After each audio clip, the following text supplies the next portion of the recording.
একটা ছোট গ্রামে নতুন একটা বাড়ি তৈরি হয়েছিল। লোকেরা বলতো ওই বাড়িতে রাত হলে কেউ বাঁচে না।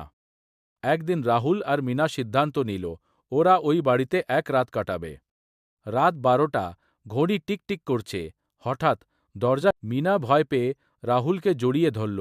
রাহুল বলল, কিছু না, আমি আছি। হঠাৎ পিছন থেকে একটা ঠান্ডা হাত মিনার কাঁধে পড়ল।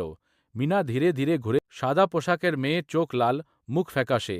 সে বলল, এই ঘর আমার, আমি এই বাড়ি। হঠাৎ ঘরের সব লাইট নিভে গেল। রাহুল মিনাকে খুঁজতে লাগল। মিনা কিন্তু কেউ উত্তর দিল না। হঠাৎ মিনার গলা শোনা গেল, রাহুল, আমি এখানে। কিন্তু ওটা মিনা না, ওই ভূত মিনার রূপ নিয়ে দাঁড়িয়ে আছে। তুমি আমাকে ছেড়ে যাবে না।